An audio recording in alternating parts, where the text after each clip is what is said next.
पहलगाम हल्ला भारताच्या आत्म्यावर हल्ला, कल्पनाही करू शकणार नाही अशी शिक्षा दहशतवाद्यांना देणार. उरलेल्या दहशतवाद्यांना गाडण्याची वेळ आली आहे. पंतप्रधान नरेंद्र मोदींचा इशारा. श्रीनगर बेस हॉस्पिटलमध्ये जखमींसोबत मुख्यमंत्र्यांची बातचीत. मुख्यमंत्री फडणवीसांनी व्हिडिओ कॉलवरून जखमींची विचारपूस केली. मंत्री गिरीश महाजन यांच्या फोनवरून फडणवीसांनी संवाद साधला. उपमुख्यमंत्री शिंदे कालपासून जम्मू काश्मीरमध्ये तळ ठोकून. काश्मीरमध्ये अडकलेल्या पर्यटकांना राज्यामध्ये आणण्यासाठी हालचाली. उपमुख्यमंत्री शिंदेंचा अडकलेल्या पर्यटकांशी संवाद.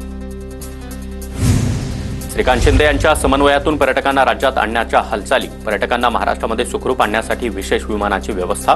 काश्मीरमधून निघताना पर्यटकांनी विमानातून व्हिडिओ काढला.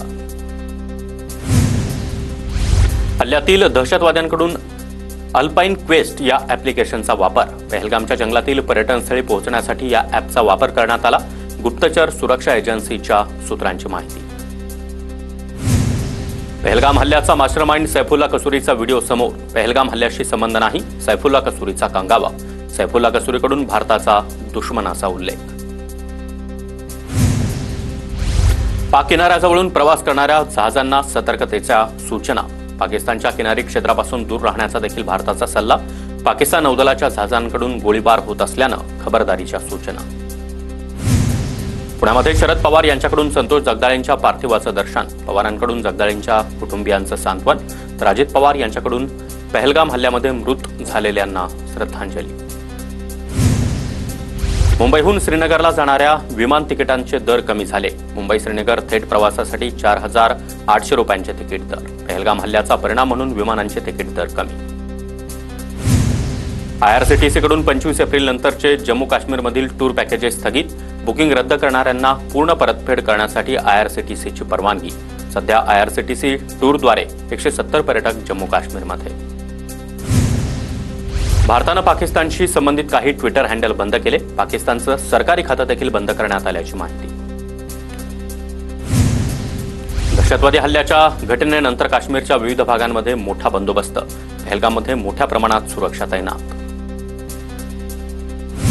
केंद्रीय मंत्री प्रतापराव जाधव जम्मू काश्मीरमध्ये पोहोचले. जम्मू काश्मीरमध्ये अडकलेल्या पर्यटकांसाठी प्रतापराव जाधव यांनी रेल्वे सुविधा उपलब्ध करून दिली. साताऱ्यातील जम्मू काश्मीरला गेलेल्या पर्यटकांसोबत पृथ्वीराज चव्हाण यांनी संवाद साधला. साताऱ्यातील पर्यटक संतोष जगदाळेंच्या हल्ल्यामध्ये मृत्यू.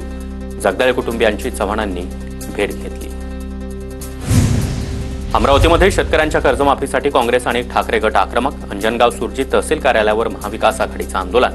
खासदार बळवंत वानखडे आणि आमदार गजानन लवटे यांच्या मार्गदर्शनाखाली आंदोलन. पहलगाम हल्ल्याच्या निषेधार्थ उद्या नांदेड बंदचं आवाहन. माजी मुख्यमंत्री अशोकराव चव्हाण यांनी माहिती दिली. पहलगाममधील हल्ल्याच्या निषेधार्थ नाशिकमध्ये ठाकरे गटाचं आंदोलन. कार्यकर्त्यांची पाकिस्तान विरोधात घोषणाबाजी. काळे झेंडे दाखवत ठाकरे गटाचं आंदोलन. पहलगाममधील हल्ल्याच्या निषेधार्थ साताऱ्यामध्ये मुस्लिम समाज आक्रमक. पाकिस्तानचा झेंडा जाळून मुस्लिम समाजाकडून निषेध. संबंधित अधिकाऱ्यांवर कठोर कारवाईची मागणी.